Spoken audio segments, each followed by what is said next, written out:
আসসালামু আলাইকুম ওয়া রাহমাতুল্লাহ। সবাইকে যারা লাইভে আছো সবাইকে অনুরোধ জানাবো মেইন বই খুলে বসার জন্য এবং লাল নীল কলম নিয়ে বসার জন্য, কারণ আমি দ্বিতীয় অধ্যায়ের যে নৈবিত্তিকগুলো ছিল সবগুলো বলবো এবং আমি বলার সাথে সাথে সবাই বইতে দাগিয়ে নিবা। দ্বিতীয় অধ্যায়ের নৈবিত্তিকগুলো আমি বলবো, বলার সাথে সাথে আমি যখনই বলবো তখন সবাই দাগিয়ে নিবা। এজন্য আমি দ্বিতীয় অধ্যায়ের নৈবিত্তিকগুলো বলার জন্য একটু অপেক্ষা করছি। সবাই লাইভে আসলে আমি বলা শুরু করব। আমি আর 5 মিনিট অপেক্ষা করব, সবাই আসলে বলা শুরু করছি আমি। তোমরা যারা আছো গ্রুপে, এখন যারা লাইভে আছো সবাই বই আর লাল নীল কলম নিয়ে বসো, যাতে আমি যেই লাইনগুলো বলছি সেগুলো দাগিয়ে নিতে পারো। আমি আবারও বলছি, আমি যেই নৈবিত্তিকগুলো পরীক্ষা নিচ্ছি সেগুলো খুবই ইম্পর্টেন্ট, সুতরাং এগুলো দাগিয়ে নেওয়ার জন্য সবার কাছে আমার অনুরোধ রইল। আচ্ছা, দেখা যাচ্ছে তোমরা বই নিয়ে বসেছো। এখনো যারা লাইভে বই নিয়ে বসো নাই তাদেরকে আমি অনুরোধ জানাচ্ছি বই নিয়ে বসার জন্য। বই আর হচ্ছে লাল নীল কলম নিয়ে বসলে আমি বলা শুরু করব এবং দাগানো শুরু করব আমাদের বই। আমি বলছি যে আমি এই অধ্যায়ের যে নৈবিত্তিকগুলো বলছি সবগুলো দাগিয়ে নেওয়ার জন্য, এবং আমি এখনই বলা শুরু করব, যেহেতু আমাদের অলরেডি আমরা বেশ কিছুক্ষণ ধরে লাইভে আছি। আমি বলা শুরু করব এবং বলা শুরু করলে সবার কাছে আমার অনুরোধ যে সবাই বই ধরে দাগিয়ে নিবা প্রত্যেকটা নৈবিত্তিক আমি যেভাবে বলছি। যারা নতুন জয়েন করেছে তাদেরকে আমি অনুরোধ জানাবো যে বই এবং হচ্ছে কলম নিয়ে বসার জন্য। আচ্ছা, সবাইকে আমি সবাই তাহলে রেডি দেখাই যাচ্ছে, দু একজন কমেন্টস করছো। তাহলে আমি বলা শুরু করলাম। যারা সালাম দিয়েছে সবাইকে ওয়ালাইকুম আসসালাম ওয়া রাহমাতুল্লাহি ওয়া বারাকাতুহু। আমরা আজকে আলোচনা শুরু করছি দ্বিতীয় অধ্যায়ের এমসিকিউ উইথাউট অপশন, এটার সলভ শিট নিয়ে আজকে সলভ ক্লাস করার জন্য আজকে ইচ্ছা পোষণ করি। সবাইকে মনোযোগ দেওয়ার জন্য অনুরোধ জানাচ্ছি। এখানে আমরা আলোচনা করছি দ্বিতীয় অধ্যায়ের নৈবিত্তিক নিয়ে। সবার কাছে আমার অনুরোধ থাকবে যে আমি নৈবিত্তিকগুলো বলার সাথে সাথে সবাই দাগিয়ে নিবা বইতে। যত পৃষ্ঠা বলবো পৃষ্ঠার সেই লাইনগুলো দাগাবা লাল নীল কলম নিয়ে। আচ্ছা, জীবদের গঠন ও ক্রিয়াকলাপের একককে কি বলা হয়? কোষ বা জীবকোষ। 19 পৃষ্ঠা তোমরা বইতে খুঁজে পাচ্ছ। 19 পৃষ্ঠা যেই লাইনটা বলেছি ঠিক সেই লাইনটা 19 পৃষ্ঠা 2 নাম্বার লাইন। জীবকোষকে জীবদেহের গঠন ও জীবজ ক্রিয়াকলাপের একক হিসেবে বর্ণনা করেছেন।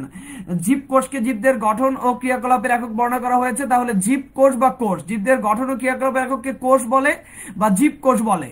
আচ্ছা, এটা গেল কথা। তারপরে 2 নাম্বার নৈবিত্তিক, যে জীবের অঙ্গ ও তন্ত্র, জীবের অঙ্গ ও তন্ত্র গঠনে অংশগ্রহণ করে কোন কোষ? জীবের অঙ্গ ও তন্ত্র গঠনে অংশগ্রহণ করে দেহকোষ।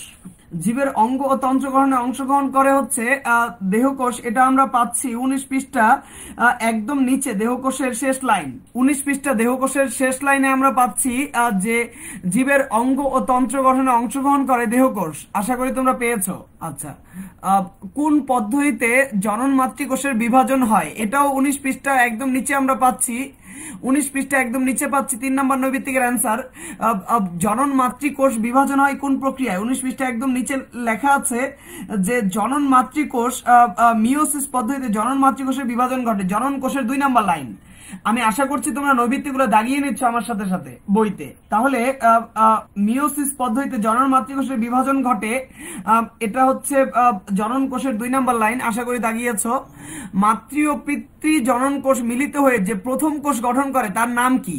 এটা হচ্ছে জাইগোট। এটা 19 পৃষ্ঠার শেষ লাইন থেকে শুরু করো। পুং ও স্ত্রী জনন কোষ মিলিত হয়ে যে নতুন দেহ গঠনের সূচনা করে তাকে বলা হয় জাইগোট, এবং এভাবেই জাইগোট তৈরি হয়। তাহলে পুং ও স্ত্রী জননকোষ মিলিত হয়ে যে প্রথম কোষটা সৃষ্টি করে সেই শুক্রাণু আর ডিম্বাণু মিলিত হয়ে সৃষ্ট কোষটার নাম হচ্ছে জাইগোট। আচ্ছা, এবার লিখেছে 5 নম্বর নৈবিত্তিকে যে ব্যাকটেরিয়ার কোষ প্রাচীর কি দ্বারা গঠিত?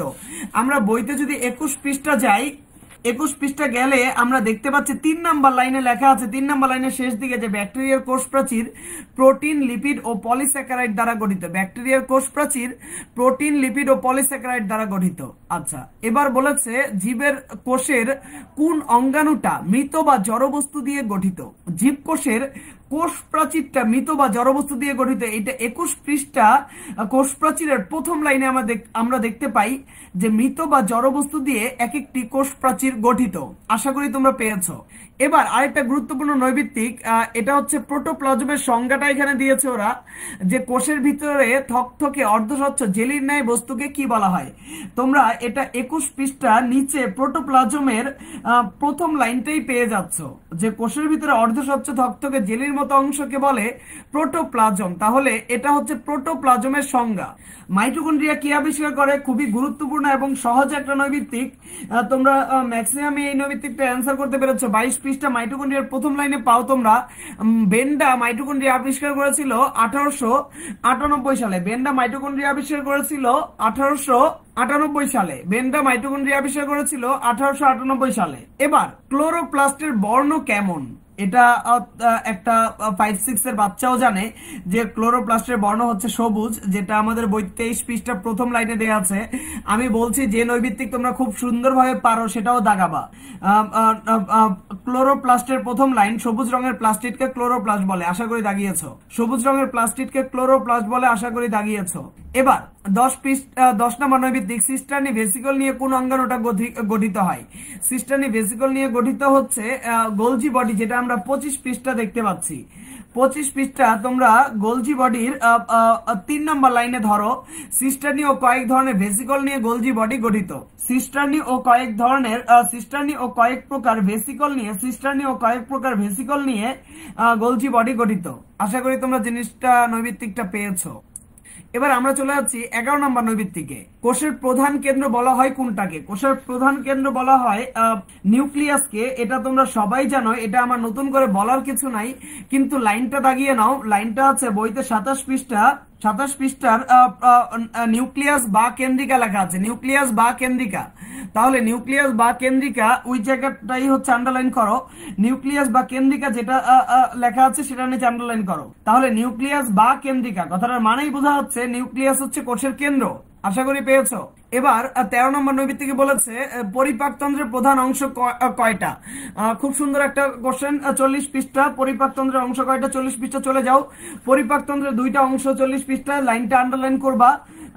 পরিপাকতন্ত্রের 2 নম্বর লাইনে লেখা আছে পরিপাকতন্ত্রের প্রধান অংশ 2টা, একটা হচ্ছে পৌষ্টিক নালী বা পরিপাক নালী, আর একটা হচ্ছে পৌষ্টিক গ্রন্থি বা পরিপাক গ্রন্থি। পরিপাকতন্ত্রের 2টা অংশ, একটা হচ্ছে পৌষ্টিক নালী বা পৌষ্টিক নালী বা পরিপাক নালী, আর এটা হচ্ছে পৌষ্টিক গ্রন্থি বা পরিপাক গ্রন্থি। আশা করি পেয়েছো।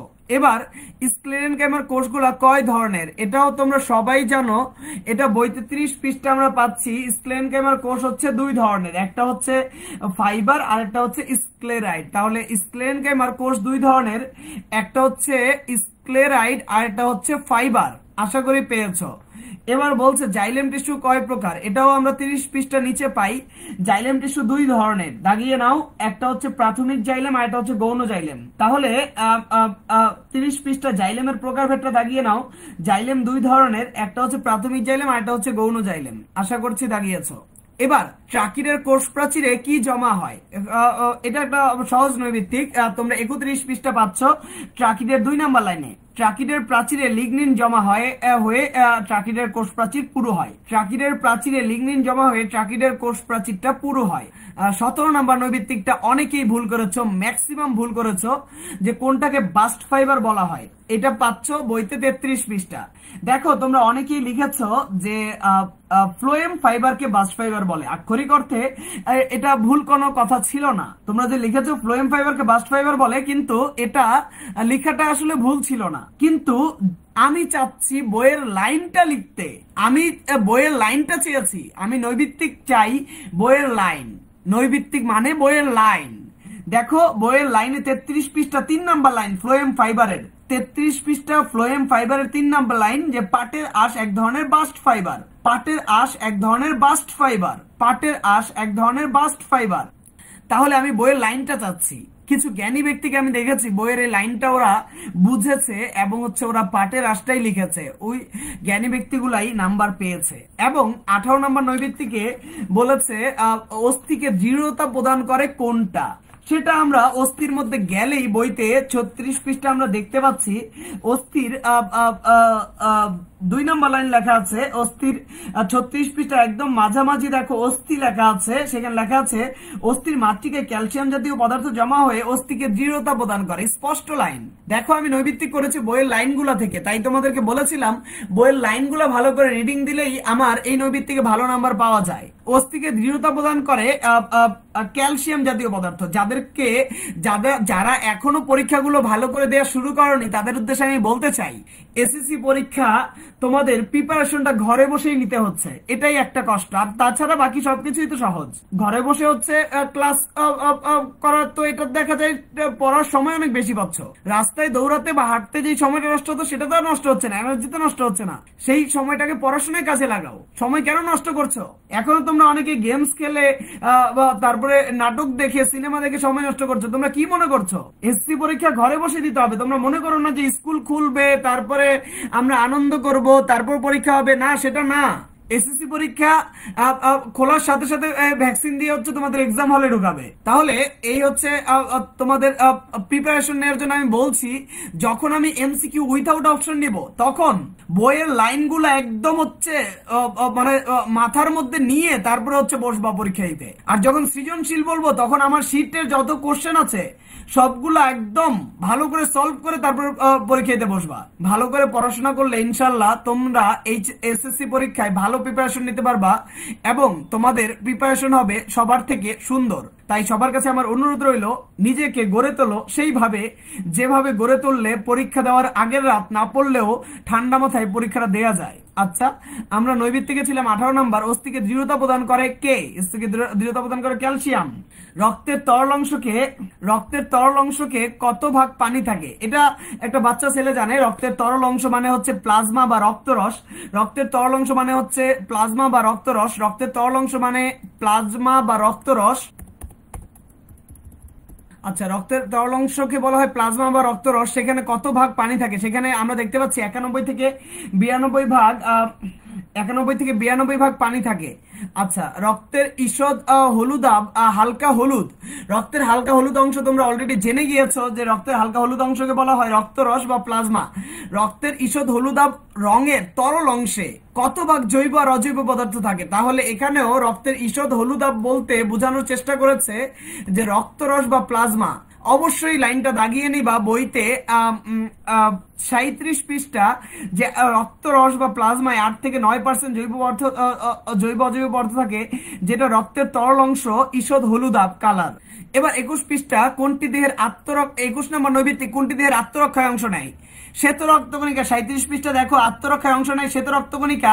প্রথম প্যারার লাস্ট লাইন, 37 পৃষ্ঠা প্রথম প্যারার লাস্ট লাইন, আত্মরক্ষায় অংশ নেয় শ্বেত রক্তকণিকা। অনেককে আমি দেখেছি ওরা লিখেছে লাইসোজোম। আরে বেটা, লাইসোজোম কি আত্মরক্ষায় অংশ নেয়? ও জীবাণু ধ্বংস করে। লাইসোজোম আত্মরক্ষায় অংশ নেয় না, লাইসোজোম জীবাণু ধ্বংস করে। লাইসোজোমের মাধ্যমে শ্বেত রক্তকণিকা আত্মরক্ষায় অংশ নেয়। উল্টাপাল্টা অ্যান্সার করা যাবে না, শ্বেত রক্তকণিকা হবে অ্যান্সার। কোনটি দেহের আত্মরক্ষায় অংশ নেয়? শ্বেত রক্তকণিকা। রক্ত জমাট বাঁধায় অংশ নেয় কে? রক্ত জমাট বাঁধায় অংশ নেয় কে? এটা একটা বাচ্চা ছেলে জানে যে অনুচক্রিকা রক্ত জমাট বাঁধায় অংশ নেয়।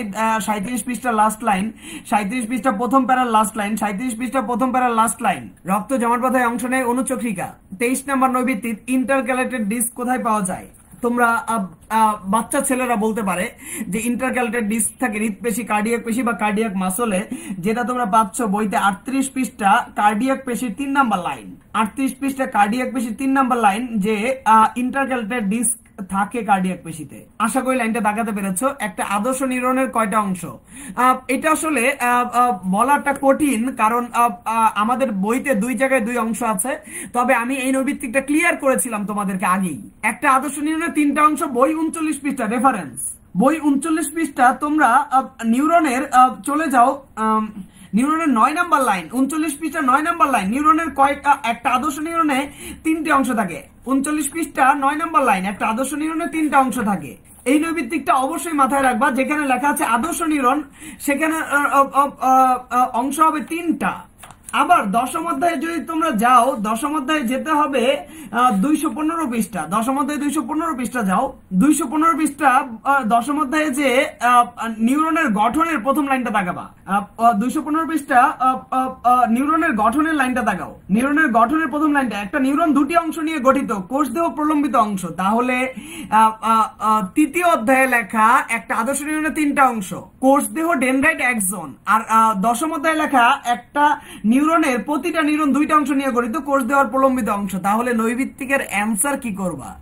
যদি আদর্শ শব্দটা থাকে, যদি আদর্শ শব্দটা থাকে, আদর্শ শব্দ থাকলে তিনটা, আর আদর্শ শব্দ না থাকলে দুইটা। বুঝাতে পারছি আমি আশা করি। আচ্ছা, তাহলে এখন এখানে সুন্দর কিছু ছেলে মেয়ে কিছু কথা লিখছে।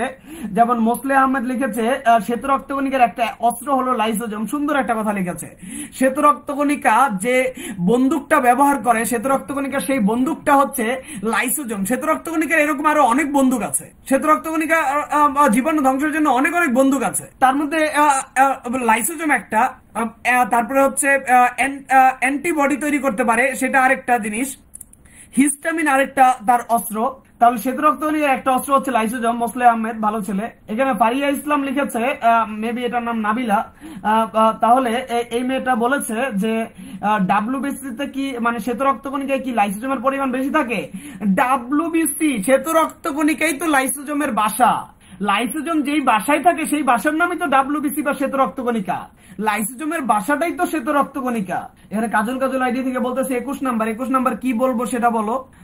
হ্যাঁ, 21 নম্বর নৈবিত্তিকের অ্যান্সার বলছে। হ্যাঁ, ঠিক আছে, বুঝতে পেরেছি।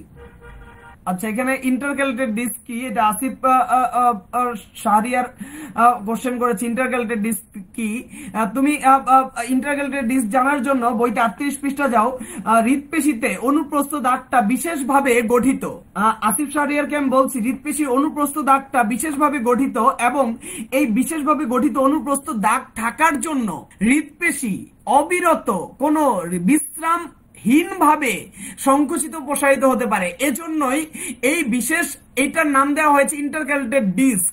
আর তুমি কোশ্চেন করতে পারো এটাকে ডিস্ক নাম দেওয়া হয়েছে কেন? খুব সুন্দর কোশ্চেন। এটাকে ডিস্ক নাম দেওয়া হয়েছে তার কারণ হচ্ছে, তুমি যে সিডি ডিস্ক তোমরা যদি দেখে থাকো, এই সিডি ডিস্ক আর ইন্টারক্যালেটেড ডিস্কটা দেখতে অনেকটা একই রকম, তাই এটাকে বলা হয় ইন্টারক্যালেটেড ডিস্ক। আসিফ শাহরিয়ার বুঝতে পারলে তুমি কমেন্টস করে জানাবা আমাকে। আচ্ছা, আমি 26 নম্বর নৈবিত্তিকে যাচ্ছি। রোগ প্রতিরোধ ক্ষমতা কে দেয়? যে আত্মরক্ষায় অংশগ্রহণ করবে সেই তো রোগ প্রতিরোধ ক্ষমতা দিবে। তাহলে আত্মরক্ষায় যে অংশগ্রহণ করছে সেই রোগ প্রতিরোধ ক্ষমতা দেয়। তার নাম শ্বেত রক্তকণিকা, তার নাম ডাব্লিউবিসি, তার নাম হোয়াইট ব্লাড কর্পাসলস। লাবিব ইসলাম কোশ্চেন করলো লাইসোজোম যে শ্বেত রক্তকণিকার মধ্যে থাকে সেটা তো লেখা নাই। লেখা থাকার তো দরকার নাই। লাইসোজোম যে শ্বেত রক্তকণিকার মধ্যে থাকে সেটা লেখা নাই। আমি তো বলছি লেখা থাকার দরকার নাই। তোমরা জানতে চাচ্ছ তাই আমি অ্যান্সার দিচ্ছি, কিন্তু সেটা তো লেখা থাকার দরকার নাই। তোমার বইতে লাইসোজোমে কোথায় লেখা আছে যে আত্মরক্ষায় অংশ নেয় সেটা আমাকে বলো। লাবিব ইসলাম আমাকে বলো যে লাইসোজোম যে আত্মরক্ষায় অংশ নেয়, রোগ প্রতিরোধ করে, সেটা কোথায় লেখা আছে? তুমি যে বলতে চাচ্ছ যে তুমি লাইসোজোম লিখেছো সেটা রাইট দিতে হবে, তোমাকে আমি কিভাবে রাইট দিব? কারণ লাইসোজোমের কোথাও তো লেখা নেই আত্মরক্ষায় অংশ নেই আর জীবাণু রোগ প্রতিরোধ করে। এগুলো শ্বেত রক্তকণিকার সাথেই লেখা আছে। রোগ প্রতিরোধ করে এটা স্পেসিফিক দ্বিতীয় অধ্যায়ে লেখা নেই, এটা লেখা আছে 6ষ্ঠ অধ্যায়ে। আর আত্মরক্ষায় অংশ নেই সেটা লেখা আছে আত্মরক্ষায় 21 নাম্বার আত্মরক্ষায় অংশ নেই, এটা বইতে 37 পৃষ্ঠা শ্বেত রক্তকণিকার সাথে লেখা আছে। বইতে তো লেখা থাকার দরকার নাই যে ডাব্লিউবিসি এর মধ্যে লাইসোজোম আছে। এটা তো জানার, তোমরা জানতে চাচ্ছ বলে আমি বলতেছি। লাবিব ইসলাম তুমি ক্লিয়ার হলে আমাকে জানাবা। এখানে এসআই রিয়াদ কোশ্চেন করেছে, এসআই রাত কোশ্চেন করেছে ডাব্লিউবিসি তে রোগ প্রতিরোধ কোষ থাকে। খুব সুন্দর কোশ্চেন করেছে। ডাব্লিউবিসি তে রোগ প্রতিরোধ কোষ থাকে, সেই রোগ প্রতিরোধ কোষের নিচে লিখো। 37 পৃষ্ঠা যাও সবাই 37 পৃষ্ঠা যাও। লসিকার লাস্ট লাইন, লসিকায় কিছু রোগ প্রতিরোধী কোষ থাকে, রোগ প্রতিরোধী কোষের নিচে লেখো শ্বেত রক্তকণিকা। এর মানে লসিকায় শ্বেত রক্তকণিকা থাকে, এটা তুমি জেনে গেলে আজকে।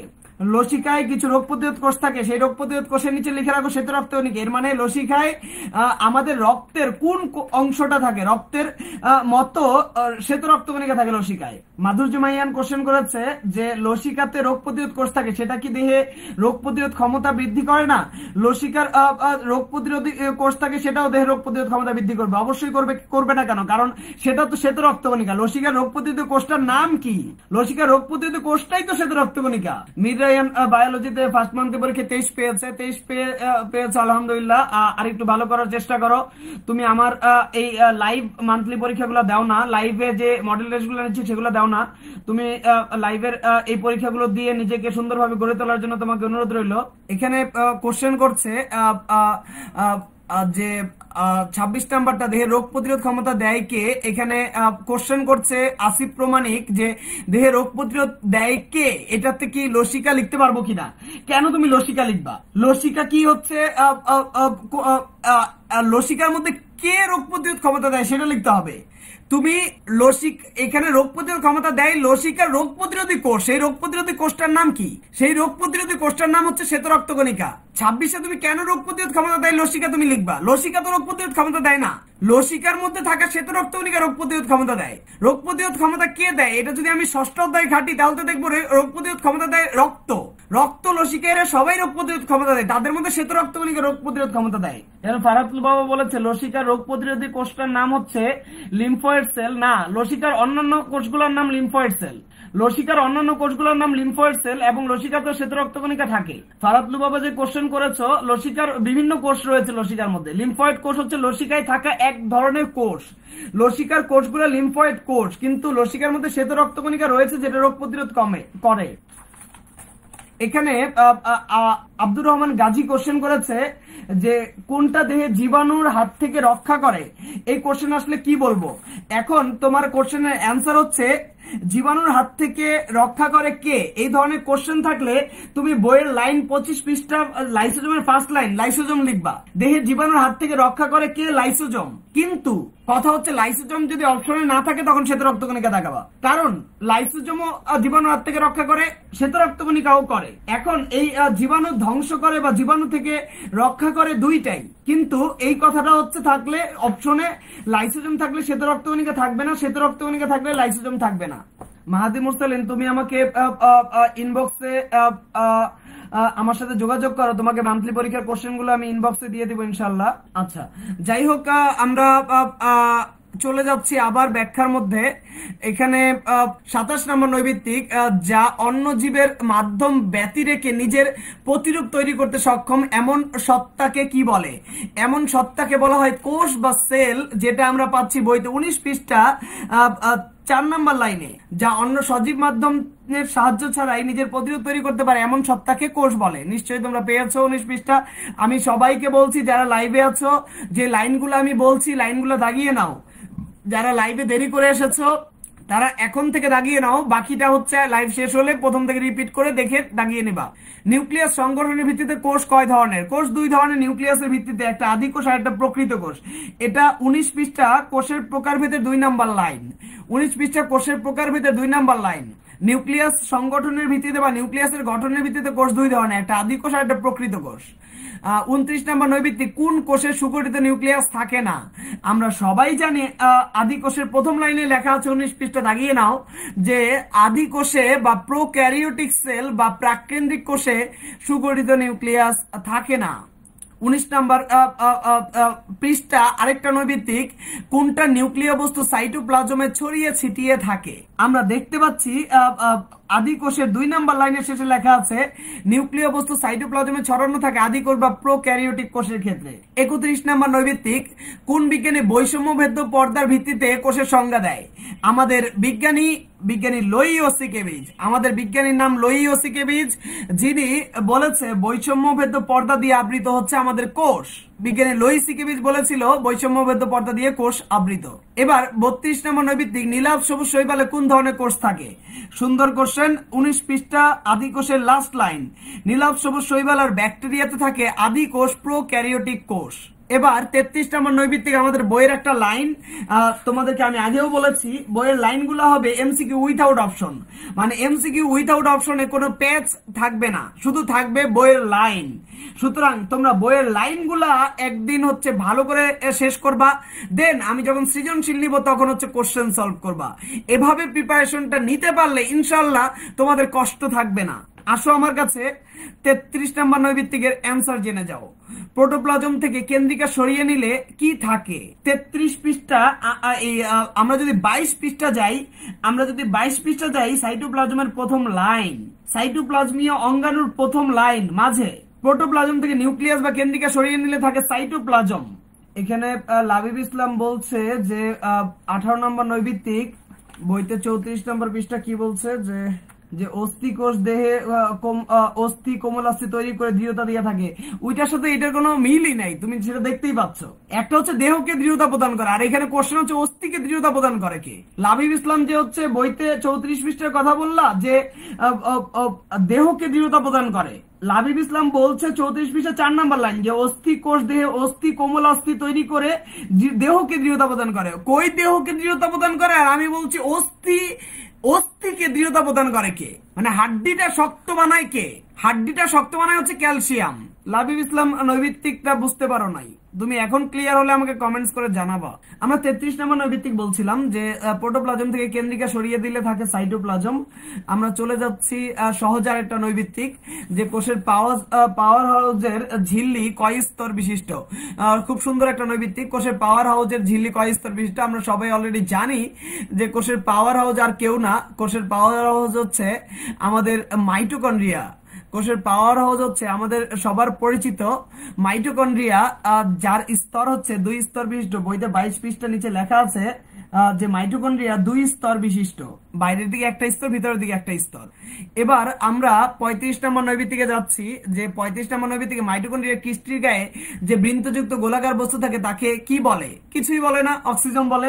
তোমরা সবাই জানো মাইটোকন্ড্রিয়ার কিস্ট্রির গায়ে বৃন্তযুক্ত গোলাকার বস্তুকে অক্সিজেন বলে, বাচ্চা ছেলেরাও জানে। মাইটোকন্ড্রিয়ার প্রধান কাজ কি? এখন অনেকেই বলছো বা বলবা অনেকে যে মাইটোকন্ড্রিয়ার প্রধান কাজ তো লিখেছি শক্তি উৎপাদন করা। মাইটোকন্ড্রিয়া তো শক্তি উৎপাদন করে, হ্যাঁ আমিও বলি মাইটোকন্ড্রিয়া শক্তি উৎপাদন করে, কিন্তু মাইটোকন্ড্রিয়ার প্রধান কাজ বইতে যে লাইনটা আছে সেই লাইনটা আমি চাই, বইয়ের লাইন আমি চাই। যারা লিখেছে শক্তি উৎপাদনে সাহায্য করে তাদেরটা কেটে দিয়েছি। কারণ কি?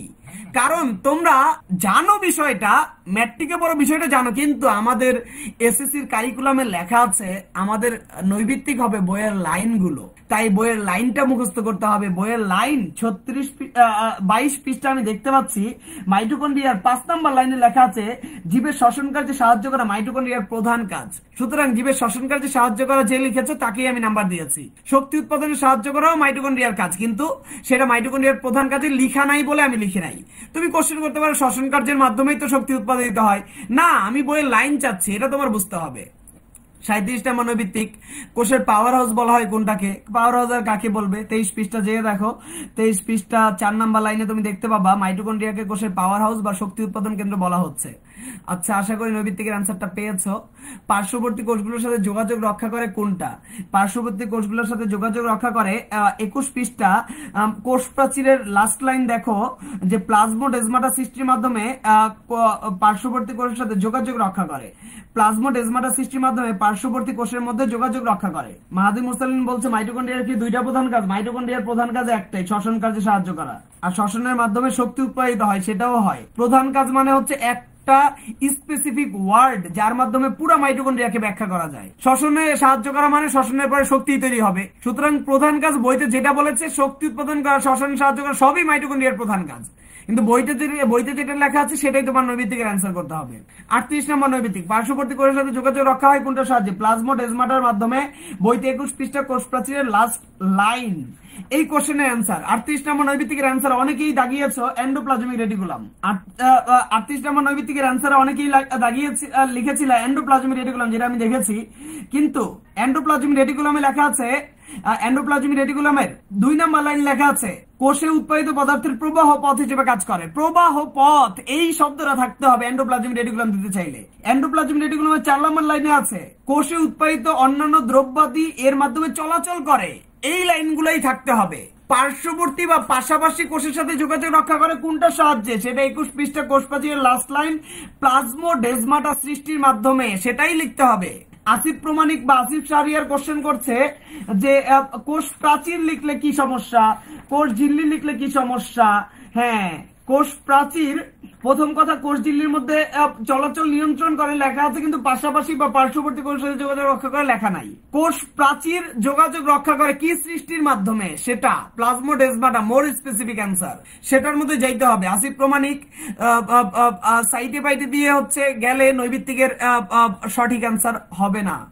পার্শ্ববর্তী, কারণ নৈবিত্তিকের স্যাররা তোমাদের দেখতে চায় যে কে সবচেয়ে সুন্দরভাবে বইয়ের লাইনগুলো পড়েছে। পার্শ্ববর্তী কোষের সাথে যোগাযোগ রক্ষা করে কোনটা? প্লাজমোডেসমাটা। আচ্ছা, প্রাথমিক কোষ প্রাচীর কয় স্তর বিশিষ্ট? সুন্দর নৈবিত্তিক, তোমরা সবাই জানো। 21 পৃষ্ঠা লেখা আছে বইতে 5 নাম্বার লাইন কোষ প্রাচীরের 5 নাম্বার লাইন, প্রাথমিক কোষ প্রাচীর 1 স্তর বিশিষ্ট। অনেকেই লিখেছো 3 স্তর বিশিষ্ট। কেন 3 স্তর লিখবা? গৌণ প্রাচীর না 3 স্তর বিশিষ্ট। গৌণ প্রাচীর হয় 3 স্তর বিশিষ্ট, প্রাথমিক প্রাচীর 1 স্তর বিশিষ্ট। আশা করি লাইনটা দাগিয়ে নিয়েছো। 40 নম্বর নৈবিত্তিকে চলে এসেছি। রঙিন ফুল, রঙিন পাতা, গাজরে কোন ধরনের প্লাস্টিক থাকে? এটা বাচ্চা ছেলেরা পারবে। রঙিন পাতা, রঙিন ফুল, এটা বইতে 24 পৃষ্ঠা নৈবিত্তিকটা আছে যে রঙিন পাতা, রঙিন ফুল, এগুলো গাজরের মূল, এগুলোতে থাকে ক্রোমোপ্লাস্ট, যেটা কালার প্রদান করে। ক্রোমোপ্লাস্ট হচ্ছে রঙিন প্লাস্টিক। এবার লিখেছে প্লাস্টিকের কোন অংশ সূর্যের আলোকে আবদ্ধ করে রাসায়নিক শক্তিতে পরিণত করে? খুবই সুন্দর একটা গুরুত্বপূর্ণ নৈবিত্তিক। প্লাস্টিকের কোন অংশ সূর্যের আলোকে আবদ্ধ করে রাসায়নিক শক্তিতে পরিণত করে? সেটার নাম হচ্ছে গ্রানা। গ্রানা সূর্যের আলোকে আবদ্ধ করে রাসায়নিক শক্তিতে রূপান্তরিত করে, আর কিছুই না। কোথায় আমিষ তৈরি হবে? আমিষ কোথায় তৈরি হবে তার জায়গা নির্ধারণ করে কে? আমিষ তৈরিও করে রাইবোজোম, সেটা জায়গাও নির্ধারণ করে রাইবোজোম। চলে যাও বইতে 26 পৃষ্ঠা রাইবোজোমের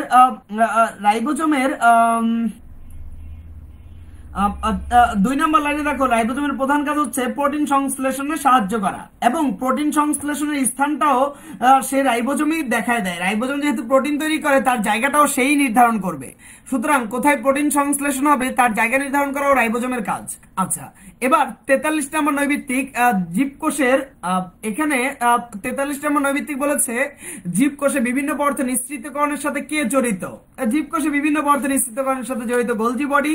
এটা গোলজি বডির কাজের মধ্যে আমরা লেখা আছে। চলে যাও 25 পৃষ্ঠার 6 নম্বর লাইনে জীবকোষে বিভিন্ন পদার্থ নিঃসৃতকরণের সাথে জড়িত হচ্ছে গোলজি বস্তু। জীবকোষে বিভিন্ন পদার্থ নিঃসৃতকরণের সাথে জড়িত হচ্ছে গোলজি বস্তু। তোমরা পাচ্ছ 25 পৃষ্ঠা 6 নম্বর লাইন। কোষ বিভাজনের সময় অ্যাস্টার রে উৎপাদন করে, এটা বাচ্চা ছেলেরা এটার অ্যান্সার দিয়েছে যে কোষ বিভাজনের সময় অ্যাস্টার রে উৎপাদন করে সেন্ট্রিওল। এটা পাচ্ছ 26 পৃষ্ঠা সেন্ট্রোজোমের একদম নিচ দিকে দেখো, নিচ থেকে সেন্ট্রোজোমের 4 নম্বর লাইন। 26 পৃষ্ঠা একদম শেষ থেকে 4 নম্বর লাইন, যে কোষ বিভাজনের সময় অ্যাস্টার রে উৎপাদন করে সেন্ট্রিওল। আচ্ছা, এটা পেয়েছো আশা করছি। নিউক্লিয়ার ঝিল্লি কয় স্তর বিশিষ্ট? নিউক্লিয়ার ঝিল্লি 2 স্তর বিশিষ্ট, এটা সবাই জানো। লেখা আছে বইতে 27 পৃষ্ঠা নিউক্লিয়ার ঝিল্লির ফার্স্ট লাইনে। নিউক্লিয়ার ঝিল্লি 2 স্তর বিশিষ্ট। এবার নিউক্লিয়ার ঝিল্লি কি দিয়ে গঠিত? এটাও আমরা পাচ্ছি 27 পৃষ্ঠা নিউক্লিয়ার ঝিল্লির 2 নম্বর লাইনে, যে নিউক্লিয়ার ঝিল্লি লিপিড ও প্রোটিন বা প্রোটিন ও লিপিড দিয়ে গঠিত। এখন আমি একটা কথা বলতে চাই যে অনেককে দেখেছি যে তোমরা লিখেছো যে লিপোপ্রোটিন দিয়ে গঠিত নিউক্লিয়ার ঝিল্লি। সেটার অ্যান্সারকে কেন আমি রাইট দেই নাই? হ্যাঁ, তুমি যখন ব্যাখ্যা লিখবা তখন লেখো নিউক্লিয়ার ঝিল্লি লিপিড প্লাস প্রোটিন, লিপিড ও প্রোটিন এর সমন্বয়ে গঠিত যৌগ লিপোপ্রোটিন দ্বারা গঠিত। কিন্তু নৈবিত্তিকের অ্যান্সারে দিতে হবে বইয়ে যেটা আছে। নৈবিত্তিকের সময় লিখতে হবে বইয়ে যা আছে। বইয়ে আছে লিপিড ও প্রোটিন, সুতরাং এটাই লিখতে হবে। লিপোপ্রোটিন সেটাও রাইট অ্যান্সার, কিন্তু সেই রাইট অ্যান্সারটা তো আমাদের বইতে লেখা নাই, সেটা ইন্টারে লেখা আছে। সেটা তুমি এখন বলবা কেন? সেটা তুমি ব্যাখ্যা লেখার সময় একটু বাড়িয়ে টাড়িয়ে লিখতে পারো, কিন্তু এক নৈবিত্তিকের সময় তো তুমি লিপোপ্রোটিন লিখতে পারবা না। আশা করি বুঝতে পেরেছো। কেন্দ্রিকা রসের এখানে 47 নম্বর নৈবিত্তিকে আমরা আছি। কেন্দ্রিকা রসের মধ্যে ক্রোমোজোমের সাথে লাগানো গোলাকার বস্তুকে কি বলে? ক্রোমোজোমের সাথে লাগানো গোলাকার বস্তুকে বলে নিউক্লিওলাস বা কেন্দ্রিকাণু। এটা পাচ্ছ তোমরা 27 পৃষ্ঠা নিউক্লিওলাসের ফার্স্ট লাইন। নিউক্লিওপ্লাজমের মধ্যে ক্রোমোজোমের সাথে লাগানো গোলাকার বস্তুকে বলে নিউক্লিওলাস বা কেন্দ্রিকাণু। এখানে 44 নম্বর নৈবিত্তিকটা অ্যাস্টার রে কে উৎপাদন করে, এটার অ্যান্সার ফাহিমা শাহরিন বলছে যে এটার অ্যান্সার কি কোষ কঙ্কাল হবে না। কোষ কঙ্কাল কোনোদিন অ্যাস্টার রশ্মি বিচ্ছুরণ করে সেটা বইতে কোথাও লেখা নাই। হ্যাঁ, তুমি এই কোশ্চেনটা করেছো কিসের ভিত্তিতে? তুমি এই কোশ্চেনটা করেছো যে কোষ কঙ্কালের মাইক্রোটিউবিউল তো স্পিন্ডল তন্তু গঠনে সাহায্য করে। হ্যাঁ, স্পিন্ডল তন্তু বানায়, অ্যাস্টারে তো আর বিচ্ছুরণ করে না। কোষ কঙ্কালের মাইক্রোটিউবুল স্পিন্ডল মানে স্পিন্ডল তন্তু গ্রহণ করে, সে তো অ্যাস্টাররশ্মি বিচ্ছুরণ করে না। অ্যাস্টাররশ্মি বিচ্ছুরণ করে সেন্ট্রিওল। ফাহিমা শাহরিন হক, তুমি বুঝতে পারলে আমাকে কমেন্টস করে জানাবা। আসিফ শাহরিয়ারের অ্যান্সার তৌহিদুল ইসলাম সুন্দর ছেলে দিয়ে দিয়েছে। তুমি তৌহিদুল ইসলামের অ্যান্সারটা দেখে নাও, আসিফ শাহরিয়ার। আচ্ছা, যাই হোক, এবার আমরা 48 নাম্বার যাচ্ছি। 48 নাম্বারে বলেছে দেহের কোন অংশ কেটে গেলে রক্তক্ষরণ হয়, সেই রক্তক্ষরণ বন্ধে সহায়তা করে কে? বাচ্চা ছেলেরা এটা অ্যান্সার দিতে পারবে। 37 পৃষ্ঠা লেখা আছে অনুচক্রিকা রক্ত জমাট বাঁধতে সহায়তা করে, তাহলে রক্ত জমাট বাঁধতে যে সহায়তা করবে রক্তক্ষরণটা সেই বন্ধ করবে। 49 নম্বর নৈবিত্তিক কোষের প্রকৃতির উপর ভিত্তি করে সরল টিস্যু কত প্রকার? এটা সবাই জানো। কোষের সরল টিস্যুর প্রকারভেদ তোমরা সবাই জেনে গেছো অলরেডি, যে সরল টিস্যু 3 প্রকার, প্যারেনকাইমা, কোলেনকাইমা, স্ক্লেরেনকাইমা, যেটা বইতে 29 পৃষ্ঠা আছে। 29 পৃষ্ঠা সরল টিস্যুর 2 নম্বর লাইনে দেখো, কোষের প্রকৃতির উপর ভিত্তি করে সরল টিস্যুকে 3 ভাগে ভাগ করা হয়েছে, প্যারেনকাইমা, কোলেনকাইমা আর হচ্ছে স্ক্লেরেনকাইমা। এবার 50 নম্বর নৈবিত্তিক আমরা পাবো বইতে, এটা 30 পৃষ্ঠা, যে নগ্নবীজী দ্বিবীজপত্রী উদ্ভিদের কর্টেক্সে ফল আর বীজের ত্বকে কোন টিস্যু পাওয়া যায়? স্ক্লেরাইড টিস্যু পাওয়া যায়। আচ্ছা, কোন কোষকে 50 পৃষ্ঠার নৈবিত্তিকটা দেখায় নাও, স্ক্লেরাইড কোথায় পাওয়া যায়? নগ্নবীজী দ্বিবীজপত্রী উদ্ভিদের কর্টেক্সে স্ক্লেরাইড পাওয়া যায়। কোন কোষকে জীবের দেহ গঠনের সূচনালয় বলা হয়? এটা হচ্ছে আমরা পাচ্ছি বইতে 20 নম্বর পৃষ্ঠা প্রথম লাইন, যে জীবদেহ গঠনের সূচনা করে যেই কোষটা, সেটার নাম হচ্ছে জাইগোট। আমরা সবাই জাইগোট অবস্থায় ছিলাম এবং আল্লাহ আমাদের জাইগোট থেকে এত বড় করে দিয়েছে। সেই জাইগোটটার আমাদের দেহের সূচনা করেছে, আজকে আমরা এত বড় হয়েছে জাইগোট থেকে। এবার কোষে সংগঠিত বিপাকীয় কাজ সহ সকল কার্যাবলী নিয়ন্ত্রণ করে কে? কোষে সংগঠিত বিপাকীয় কাজ সহ সকল কাজ নিয়ন্ত্রণ করে নিউক্লিয়াস, আমাদের কোষের কেন্দ্র বা মেইন বস্তু যেটা। পাচ্ছ বইতে 27 পৃষ্ঠা, যে নিউক্লিয়াসের তোমরা এটা পাবা 3 নাম্বার লাইনে, যে কোষে সংগঠিত বিপাকীয় কাজ সহ সকল ক্রিয়াবিক্রিয়া নিয়ন্ত্রণ করে লাইসো নিউক্লিয়াস। আচ্ছা, পাতা শিরা পত্রবিন্দু কোন টিস্যু থাকে? এটা হচ্ছে স্পেসিফিক অ্যান্সার, একদম ক্লিয়ার ভাবে বইতে এগুলো দেয়া আছে। পাতার শিরা আর পত্রবিন্দে থাকে কোলেনকাইমা। পাচ্ছ বইতে 29 পৃষ্ঠা, লাইনটা দাগিয়ে নেওয়ার জন্য সবার কাছে আমার অনুরোধ, ও ইম্পর্টেন্ট একটা লাইন। পাতার শিরা ও পত্রবিন্দে থাকে লাইসোজোম কোলেনকাইমা, পাতার শিরা ও পত্রবিন্দে থাকে কোলেনকাইমা নামক অঙ্গাণু। এটা পাচ্ছ কোলেনকাইমার 5 নাম্বার লাইনের শেষ দিকে। আসিফ শাহরিয়ার বা আসিফ প্রমাণিক, ও হচ্ছে প্রত্যেকটা জিনিসই ভুলভাবে বুঝতেছে। ও বলতেছে দেহের গঠনের সূচনালয় কোন কোষটা, সেটা হচ্ছে জাইগোট। ও বলছে সূচনালয় তো হচ্ছে জনন কোষ লেখা যায়, কারণ 51 নাম্বার পৃষ্ঠে জাইগোটে তো এক প্রকার জনন কোষ, জাইগোট এক প্রকার জনন কোষ। আমি আমার সারা জীবনেই প্রথম শুনলাম জাইগোট যে জনন কোষ, এটা আমি আমার জীবনে প্রথম শুনলাম। জনন কোষ হচ্ছে শুক্রাণু আর ডিম্বাণু, জাইগোট হচ্ছে আমাদের জীবনের ফার্স্ট দেহকোষ। জাইগোট হচ্ছে প্রথম দেহকোষ, যেটা বড় হয়ে আমাদের দেহের আরো কোষ তৈরি করবে। জাইগোট জনন কোষ নয়। আসিফ শাহরিয়ার, তুমি ভুল বুঝেছো। 52 নাম্বারটা কোষে বিপাকীয় কাজ নিয়ন্ত্রণ করে হচ্ছে নিউক্লিয়াস। এটা বইতে 27 পৃষ্ঠা দেয়া আছে, 27 পৃষ্ঠার 3 নাম্বার লাইন, বিপাকীয় কাজ নিয়ন্ত্রণ করে নিউক্লিয়াস। আসিফ শাহরিয়ার ক্লিয়ার হলে আমাকে কমেন্টস করে জানাবা। যাই হোক, স্ক্লেরাইডের এখানে কোশ্চেন হচ্ছে 54 নাম্বার, বই থেকে দাগিয়ে নেওয়ার জন্য অনুরোধ জানাচ্ছি সবাইকে আমি। স্ক্লেরাইডের অপর নাম কি? তোমরা বইতে 30 পৃষ্ঠা যে লাইনটা দাগিয়ে নাও, স্ক্লেরাইডের অপর নাম হচ্ছে স্টোন সেল। বইতে সবাই দাগিয়ে নাও, স্ক্লেরাইডের প্রথম লাইনটা স্টোন সেল বলে। জাইলেম ফাইবারের আরেকটা নাম কি? এটা খুব সুন্দর একটা নৈবিত্তিক, বইতে স্পষ্টভাবে লেখা আছে এই নৈবিত্তিকের অ্যান্সার, যে জাইলেম ফাইবার আরেকটা নাম হচ্ছে উড ফাইবার বা কাষ্ঠতন্তু। এটা জাইলেম ফাইবারের আরেকটা নাম উড ফাইবার, এটা লেখা আছে বইতে 32 পৃষ্ঠা। জাইলেম ফাইবারের আরেকটা নাম হচ্ছে উড ফাইবার। তোমরা পাচ্ছ 32 পৃষ্ঠা, জাইলেম ফাইবার 2 নাম্বার লাইন। এখানে আসিফ শাহরিয়ার বলছে যে হাফ জনন কোষ প্লাস হাফ জনন কোষ ইজ ইকুয়াল টু ফুল জনন কোষ জাইগোট। শুক্রাণু যে হাফ জননক সেটা আমি আমার জীবনে আজকে প্রথম শুনলাম। ডিম্বাণু যে হাফ জননক সেটা আমি আমার জীবনে প্রথম শুনলাম। শুক্রাণু একটা সম্পূর্ণ জনন কোষ, ডিম্বাণু একটা সম্পূর্ণ জনন কোষ। শুক্রাণুর ভিতরে অর্ধেক ক্রোমোজোম থাকে, কিন্তু শুক্রাণু তো হাফ জনন কোষ সেটা আমি জানি না। আমি জানি শুক্রাণু একটা পূর্ণ জনন কোষ যেটার মধ্যে অর্ধেক ক্রোমোজোম থাকে দেহ কোষের। শুক্রাণু হাফ জনন কোষ সেটা তো আমি জানি। এই পূর্ণাঙ্ক কোত্থেকে বানাচ্ছে, যাই হোক ওর কি সমস্যা হয়েছে এটা বুঝতেই পারছো তোমরা। এখানে জাইলেম ফাইবারের আরেকটা নাম হচ্ছে উড ফাইবার, এবং জাইলেম ফাইবারকে আবার আমরা কাষ্ঠতন্তু বলতে পারি, যেটা হচ্ছে বইতে 30 পৃষ্ঠা লেখা আছে। জাইলেম ফাইবারের আরেকটা নাম উড ফাইবার বা কাষ্ঠতন্তু। তাহলে এবার সিপনলের ছিদ্রযুক্ত প্রস্থচ্ছেদকে কি বলে? সিপনলের ছিদ্রযুক্ত প্রস্থচ্ছেদকে বলা হয় সিপ প্লেট। সিপনলের ছিদ্রযুক্ত প্রস্থচ্ছেদকে সিপ প্লেট বলে, এটা তোমরা সবাই জানো, বইতে 32 পৃষ্ঠা। সিপনলের ছিদ্রযুক্ত প্রস্থচ্ছেদকে সিপ প্লেট বলে, এটা তোমরা পাচ্ছ সিপ কোষের 32 পৃষ্ঠা সিপ কোষের 3 নম্বর লাইন, যে চালুনির মতো ছিদ্রযুক্ত সিপ প্লেট দিয়ে সিপ কোষগুলো পরস্পর থেকে আলাদা করা থাকে। আচ্ছা, এবার 17 নম্বর নৈবিত্তিক, কোনটির পাতায় পানি ও খনিজ লবণ পরিবহন করে? কোনটা পাতায় পানি ও খনিজ লবণ পরিবহন করে? অ্যাকচুয়ালি নৈবিত্তিকটা সঠিক অ্যান্সার আমরা 6ষ্ঠ অধ্যায়ে পাই, তারপর 2য় অধ্যায়ে নৈবিত্তিকটা করা হয়েছে জাইলেম, এটার অ্যান্সার। এটার অ্যান্সার আমরা পাচ্ছি 32 পৃষ্ঠা ফ্লোয়েমের 2 নম্বর লাইন। জাইলেম খাদ্যের কাঁচামাল পানি এবং খনিজ লবণ, ফ্লোয়েমের 2 নম্বর প্যারার প্রথম লাইন, জাইলেম খাদ্যের কাঁচামাল পানি খনিজ লবণ পরিবহন করে। আশা করি পেয়েছো। 58 নম্বর নৈবিত্তিক, কোন আবরণ টিস্যুতে ছাকন কাজে লিপ্ত? ছাকন কাজে আর কে লিপ্ত হবে? ছাকন কাজে লিপ্ত হচ্ছে স্কোয়ামাস, যেটা 34 পৃষ্ঠা তোমরা পাচ্ছ। স্কোয়ামাস হচ্ছে আবরণের সাথে ছাকন কাজ করে। স্কোয়ামাসের শেষ লাইন 34 পৃষ্ঠা। আশা করি লাইনটা দাগিয়েছো। হরমোন পরিবহন হয় কোনটার মাধ্যমে?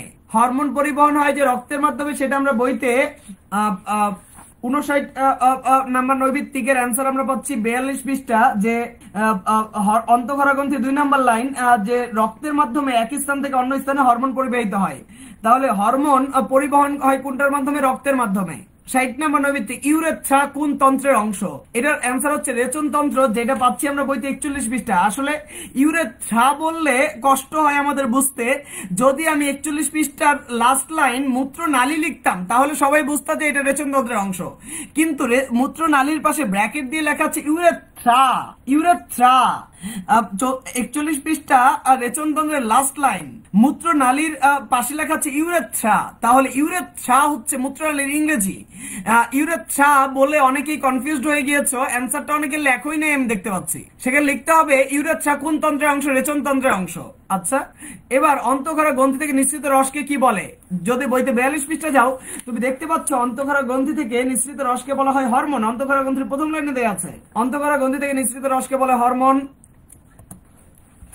62 নম্বর নৈবিত্তিক, ভ্রূণীয় মেসোরাম থেকে তৈরি সংকোচন প্রসারণশীল টিস্যুকে কি বলে? এটা খুবই সহজ একটা অ্যান্সার, এটা বইতে 37 পৃষ্ঠার প্রথম লাইন দেয়া আছে। ভ্রূণের মেসোরাম থেকে তৈরি সংকোচন প্রসারণশীল টিস্যুকে বলা হয় পেশিকলা বা মাসকুলার টিস্যু। অর্থাৎ ভ্রূণের আমাদের 3টা স্তর ছিল, একটোডার্ম, মেসোডার্ম, এন্ডোডার্ম। বলেছে মেসোডার্ম থেকে কি তৈরি হয়? মেসোডার্ম থেকে আমাদের বইতে লেখা আছে পেশিকলা তৈরি হয়। এবার আরেকটা গুরুত্বপূর্ণ নৈবিত্তিক, পার্শ্বীয় জোড়াকূপের সাহায্যে পানি চলাচল নিয়ন্ত্রণ করে কে? আমাদের বইতে স্পষ্টভাবে লেখা আছে 31 পৃষ্ঠা, যে পার্শ্বীয় জোড়াকূপের সাহায্যে পানি চলাচল নিয়ন্ত্রণ করে ট্রাকিড, যেটা আমরা পাই ট্রাকিডের 4 নম্বর লাইনে, পানির চলাচল পাশাপাশি জোড়াকূপের মাধ্যমে হয়। ট্রাকিডের 4 নম্বর লাইন, পাশাপাশি জোড়াকূপের মাধ্যমে এই পানির চলাচল নিয়ন্ত্রিত হয়। আশা করি পেয়েছো। প্লাস্টিড কত প্রকার? এটা হচ্ছে বইতে 23 পৃষ্ঠা আমরা জানি, যে এটা বাচ্চা ছেলেরা বলতে পারবে যে প্লাস্টিড 3 প্রকার, ক্লোরোপ্লাস্ট, ক্রোমোপ্লাস্ট আর হচ্ছে লিউকোপ্লাস্ট। তোমাদের বইতে 22 পৃষ্ঠা নৈবিত্তিক আছে, যে 22 পৃষ্ঠা থেকে একটা নৈবিত্তিক দিয়েছি, কোষ ঝিল্লি কি দ্বারা গঠিত? এটার অ্যান্সার হচ্ছে লিপিড প্লাস প্রোটিন, যেটা পাচ্ছ কোষ ঝিল্লির 2 নাম্বার লাইনে, লিপিড ও প্রোটিন দিয়ে কোষ ঝিল্লি গঠিত। এখানেও যারা অ্যান্সার করেছো লিপো প্রোটিন, তাদের অ্যান্সার সঠিক আছে, কিন্তু সেই অ্যান্সারের নাম্বার পাবা তুমি ইন্টারে উঠলে। ম্যাট্রিকে নাম্বার পেতে চাইলে বইয়ে যা লেখা আছে তাই লিখতে হবে, লিপিড ও প্রোটিন। হ্যাঁ, তুমি সৃজনশীল লেখার সময় লেখো যে কোষ ঝিল্লি লিপিড ও প্রোটিনের সমন্বয়ে লিপোপ্রোটিন নামক যৌগ দ্বারা তৈরি, কিন্তু নৈবিত্তিকে বইয়ের অংশটাই লিখতে হবে। রেকটাম কোন অঙ্গের অংশ? এটা বইতে 44 পৃষ্ঠা আমরা পাই, রেকটাম কোন অঙ্গের অংশ। 62 নম্বর নৈবিত্তিকের অংশ, রেকটাম কোন অঙ্গের অংশ, কোন তন্ত্রের অংশ? এটা 44 পৃষ্ঠা আমরা পাচ্ছি। 44 পৃষ্ঠা না, সরি 44 পৃষ্ঠা না, এটা পাচ্ছি আমরা 41 পৃষ্ঠা, সরি 40 পৃষ্ঠা, এটা পাচ্ছি আমরা 40 পৃষ্ঠা। রেকটাম কোন তন্ত্রের অংশ? পরিপাকতন্ত্রের অংশ। পরিপাকতন্ত্রের তোমরা যদি চলে যাও পরিপাকতন্ত্রের 3 নম্বর লাইনে ইলিয়াম, রেকটাম বা মলাশয়। মলাশয় লিখলে অনেকেই বুঝতে পারতা যে খাবার খাওয়ার পর বর্জ্য বস্তু নিঃসৃত হয় মলাশয় দিয়ে, কিন্তু মলাশয় না লিখে এখানে রেকটাম লিখেছি। এর মানে হচ্ছে ইংরেজি শব্দটা ইউজ করা হয়েছে। রেকটাম কোন তন্ত্রের অংশ? পরিপাকতন্ত্র বা ডাইজেস্টিভ সিস্টেম। এবার কোশ্চেন করেছে 68 নম্বর নৈবিত্তিকে, পেশি কোষের কোষঝিল্লির নাম কি?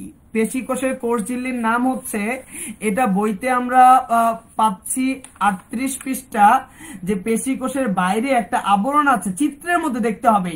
এটা লেখা নাই কোথাও, কিন্তু চিত্রে দেখতে পাচ্ছি আমরা। পেশি কোষের বাইরে একটা আবরণ রয়েছে যার নাম সার্কোলেমা। তোমাদের বেশ কয়েকটা আবরণ এই বইতে রয়েছে। আবরণগুলো আমি একবার বলে দিচ্ছি, মাথায় রাখার চেষ্টা করো। আবার সামনে আমরা যখন পড়াবো তখন তো পাবোই যে পেশি কোষের আবরণের নাম হচ্ছে সার্কোলেমা, হৃৎপিণ্ডের আবরণের নাম হচ্ছে পেরিকার্ডিয়াম, ফুসফুসের আবরণের নাম হচ্ছে প্লুরা, বৃক্কের আবরণের নাম হচ্ছে বৃক্ক ক্যাপসুল বা রেনাল ক্যাপসুল, মস্তিষ্ক এবং সুষুম্না কাণ্ডের আবরণের নাম হচ্ছে মেনেনজেস। এই আমাদের বইতে এই কয়েকটাই আছে। আরো কয়টা বলবো। অস্থির আবরণের নাম হচ্ছে পেরিঅস্টিয়াম, তরুণাস্থির আবরণের নাম হচ্ছে পেরিকন্ড্রিয়াম। এই কয়টাই আছে আমাদের বইতে। তাহলে প্রত্যেকটার কোষঝিল্লি বা প্রত্যেকটার বাইরে আবরণের নাম মুখস্থ করতে হবে। পেশির আবরণ বা পেশির কোষঝিল্লির নাম হচ্ছে সার্কোলেমা, মাথায় রাখো। এবার 69 নম্বর নৈবিত্তিক, কোষের প্রাচীর সৃষ্টির সময় যে ছিদ্র সৃষ্টি হয় তার নাম কি?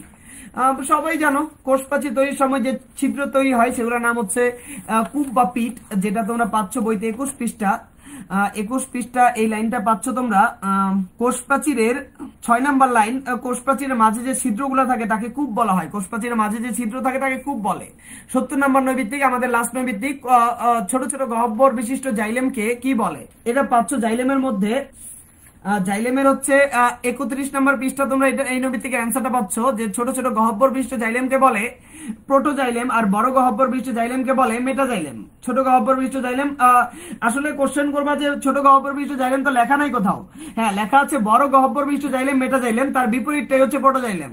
অর্থাৎ ছোট গহ্বর বিশিষ্ট জাইলেমকে বলে প্রোটোজাইলেম, আমি বইয়ের বড় গহ্বর বিশিষ্ট জাইলেমকে মেটাজাইলেম বলে সেটার উল্টাটা দিয়েছি। মাহাদি মুরসালিন কোশ্চেন করেছে যে 68 নম্বর নৈবিত্তিকটা কি এভাবে আসতে পারে কিনা, যে পেশি কোষের মধ্যে সার্কোলেমা কোথায় থাকে? পেশি কোষের সার্কোলেমা থাকে পেশি কোষের বাইরে, পেশি কোষের আবরণ। আচ্ছা, আসিফ প্রমাণিক বলছে যে আবরণগুলো আরেকবার বলার জন্য, পেশির সবগুলো আবরণ আমি আরেকবার বলে দিচ্ছি, যে পেশির আবরণ বা পেশির আবরণের নাম হচ্ছে সার্কোলেমা। পেশির আবরণ সার্কোলেমা, এটা হচ্ছে আমাদের দ্বিতীয় অধ্যায়ে আছে। আমরা যদি ষষ্ঠ অধ্যায়ে যাই সেখানে দেখতে পাবো হৃৎপিণ্ডের আবরণ পেরিকার্ডিয়াম। আমরা যদি সপ্তম অধ্যায়ে যাই জানতে পারবো ফুসফুসের আবরণের নাম প্লুরা। আমরা যদি অষ্টম অধ্যায়ে যাই জানতে পারবো বৃক্কের আবরণের নাম বৃক্ক ক্যাপসুল বা রেনাল ক্যাপসুল। আমরা যদি নবম অধ্যায়ে যাই আমরা জানতে পারবো অস্থির আবরণের নাম হচ্ছে পেরিঅস্টিয়াম এবং তরুণাস্থির আবরণের নাম পেরিকন্ড্রিয়াম। আমরা যদি দশম অধ্যায়ে যাই জানতে পারবো মস্তিষ্কের আবরণের নাম এবং মেরুরজ্জু বা সুষুম্নাকাণ্ডের আবরণের নাম মেনেনজেস। আচ্ছা, আমরা দ্বিতীয় অধ্যায়ের নৈবিত্তিক উইদাউট অপশন, এই নৈবিত্তিক গুলো আমরা সলভ করলাম এবং নৈবিত্তিকের সৃজনশীল, দ্বিতীয় অধ্যায়ের সৃজনশীল আর হচ্ছে দ্বিতীয় অধ্যায়ের সৃজনশীল এবং যে নৈবিত্তিক উইথ অপশন এর পরীক্ষা তোমরা দিয়েছো সেটা খাতা আমি দেখা শুরু করেছি। ইনশাল্লাহ 1 সপ্তাহ সময় লাগবে আমার খাতাগুলো জমা দিতে। ইনশাআল্লাহ দ্বিতীয় অধ্যায়ের সেই খাতাগুলো আমি জমা দেওয়ার পরে দ্বিতীয় অধ্যায়ের সৃজনশীল সলভ করব। আমাদের রেগুলার ক্লাস চলছে তোমরা জানো তৃতীয় অধ্যায় নিয়ে। তোমাদের উদ্দেশ্যে একটা কথা আমি বলে রাখি, তৃতীয় অধ্যায় চতুর্থ অধ্যায়ের পরীক্ষাটা একসাথে নিব ইনশাআল্লাহ। তৃতীয় অধ্যায় চতুর্থ অধ্যায়ের নৈবিত্তিক একসাথে দিব ইনশাআল্লাহ। সুতরাং তৃতীয় অধ্যায়টা শেষ করছি, চতুর্থ অধ্যায়টাও শেষ করে ফেলবো ইনশাআল্লাহ। 3 আর 4 অধ্যায় যেহেতু খুবই ছোট ছোট অধ্যায়, তাই 3 আর 4 অধ্যায় দুইটা একসাথে পরীক্ষা নিব ইনশাআল্লাহ। 3 অধ্যায়টা আমরা আগামী ক্লাসে, তোমরা জানো যে আমরা কিভাবে মাইটোসিসের ধাপগুলোর চিত্র আঁকতে হয় সেগুলো আমরা শিখাচ্ছিলাম। আমরা প্রোফেজ এবং প্রোমেটাফেজ ধাপ শিখিয়েছি। আগামী ক্লাসে ইনশাআল্লাহ মেটাফেজ ধাপ থেকে আমাদের আলোচনা শুরু করবো ইনশাআল্লাহ। আগামী ক্লাসে অংশগ্রহণ করার জন্য অনুরোধ রইল সবাইকে। সবার উদ্দেশ্যে একটা কথা বলতে চাই যে আমাদের সামনে পরীক্ষা হচ্ছে এসএসসি পরীক্ষা। এবং খুব কষ্টকর হলেও একটা সত্য কথা হচ্ছে তোমাদের এই এসএসসি পরীক্ষার প্রিপারেশন ঘরে বসে নিতে হচ্ছে, এবং এই ধরনের ব্যাচ তোমরাই একমাত্র যারা এসএসসি পরীক্ষা ঘরে বসে প্রিপারেশন নিচ্ছ, এবং তোমাদের পরীক্ষা হবে মার্চ অথবা হচ্ছে এপ্রিলে তোমাদের পরীক্ষাটা হবে। যতটুকু আমি বুঝতে পারছি মার্চ অথবা এপ্রিলে তোমাদের এসএসসি পরীক্ষা হবে, ফেব্রুয়ারিতে খুব সম্ভবত পরীক্ষাটা নিতে পারবে না। সুতরাং নিজেকে গড়ে তুলো সেভাবে যেভাবে গড়ে তুললে তুমি এক রাত না পড়েও বা একদিন না পড়েও এসএসসি পরীক্ষার প্রিপারেশন নিতে পারো। আমি অনেককেই দেখি পরীক্ষার আগে অসুস্থ হয়ে পড়ে, সেরকম অসুস্থ হয়ে গেলেও তোমার যাতে কষ্ট না হয় পরীক্ষাটা দিতে পারো, এখনই ভালো করে পড়ে ফেলো। আমি 2 ভাবে পরীক্ষা নিচ্ছি, আমার সর্বোচ্চ চেষ্টা আমি করছি প্রত্যেকটা অধ্যায় ক্লিয়ার করার জন্য, এবং আমি বলছি আমি নৈবিত্তিক উইথাউট অপশন নিলে বইটা ভালো করে পড়বা, আর যখন হচ্ছে আমি সৃজনশীল নেই তখন হচ্ছে কোশ্চেন গুলো ভালো করে সলভ করবা। এভাবে পড়লে আমি আশা করি তোমাদের কোনো অধ্যায় থেকে কোনো কষ্ট থাকবে না, এবং রেগুলার ক্লাসগুলো ফলো করো। এসএসসি পরীক্ষার আগে আমি সবগুলো অধ্যায় সুন্দর করে শেষ করে দেওয়ার চেষ্টা করব, এবং তারপরে আরেকবার সংক্ষেপে মডেল টেস্ট এবং হচ্ছে মডেল টেস্ট এবং সংক্ষেপে আরো কিছু টেস্ট পেপার সলভ নিয়ে আমরা আলোচনা করবো ইনশাল্লাহ। সুতরাং সবাই ক্লাসগুলোর প্রতি মনোযোগ দাও, বইকে ভালো করে পড়ার চেষ্টা করো, আমি যে নৈবিত্তিক গুলা দেই সৃজনশীল গুলা দেই সেগুলো সলভ করার চেষ্টা করো। আজকের মতো বিদায় নিতে যাচ্ছি, সবাইকে আসসালামু আলাইকুম ওয়া রাহমাতুল্লাহি ওয়া বারাকাতুহু। যারা সালাম দিয়েছো সবাইকে ওয়ালাইকুম আসসালাম ওয়া রাহমাতুল্লাহি ওয়া বারাকাতুহু।